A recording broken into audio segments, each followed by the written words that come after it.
बिस्मिल्लाहिर्रहमानिर्रहीम। अस्सलाम वालेकुम। दुआ था कयूं त तव्हां जिते बि हूंदव ख़ुशि हूंदव, आबाद हूंदव। असां वटि भला साईं जा रहमी करम आहिनि। अॼु असां पंहिंजे सिंधी चैनल ते तव्हां सभिनी जे लाइ खणी आया आहियूं स्ट्रॉबेरी जो शेक या स्ट्रॉबेरी जो जूस। स्ट्रॉबेरी जो जूस पीअण में ॾाढो मज़ेदार हूंदो आहे, उन सां गॾु सिहत बख़्श बि हूंदो आहे ऐं ठाहिण बि तमामु आसान हूंदो आहे। अचो तव्हांखे ॿुधायूं त हीउ शेक कीअं ठहंदो आहे। त सभ खां पहिरीं असांखे स्ट्रॉबेरीज़ घुरबल आहिनि जेके मार्केट में अची चुकियूं आहिनि। ताज़ियूं ऐं फ्रेश स्ट्रॉबेरीज़ असां हिते घुराए वरितियूं आहिनि। स्ट्रॉबेरीज़ में पन आहिनि, थोरा कख बि आहिनि। त स्ट्रॉबेरीज़ खे चङी तरह धोई वठिजो 2 खां 3 पाणियुनि में, ऐं उन सां गॾोगॾु जेके उन सां गॾु पन हुजनि उहे उन जे मथां लाहे वठिजो ऐं किचिरो वग़ैरह उन जो चङी तरह साफ़ु करे स्ट्रॉबेरीज़ खे कटे वठिजो। अगरि वॾियूं स्ट्रॉबेरी हुजनि त उनखे 4 खां 5 हिसनि में कटे वठिजो। हिते मां स्ट्रॉबेरीज़ खे बिल्कुलु साफ़ु करे वरितो आहे। उन खां अलावा मूंखे घुरबल आहे खीर। मूंखे खीर घुरबल आहे तक़रीबन 1/2 किलो। मां 2 गिलास शेक जा ठाहींदसि। उन खां अलावा मूंखे खंडु घुरबल आहे मिठे करण जे लाइ। मां हिते कोप खंड जो खयो आहे ऐं उन सां गॾु जूस खे थधे करण लाइ बर्फ़। सभ खां पहिरीं मां जूसर में पंहिंजी स्ट्रॉबेरीज़ थी विझां। स्ट्रॉबेरीज़ खे मां चङी तरह कटे वरितो हो, 2 खां 3 हिसनि में कटे वरितो हो। उन सां गॾोगॾु मां हिन में शामिलु कंदसि खीर।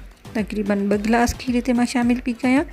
खीर कड़ियल हुजे या कचो हुजे, इन सां को बि ख़ासि फ़र्क़ु न ईंदो आहे जूस में।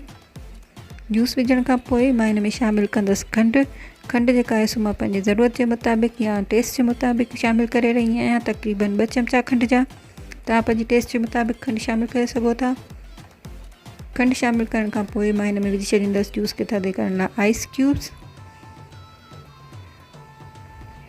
हिन सभिनी विझण खां पोइ मां हिनखे जूसर ते लॻाए छॾियो आहे। स्ट्रॉबेरीज़ बिल्कुलु नाज़ुक हूंदियूं आहिनि, जल्दी पीसजी वेंदियूं आहिनि।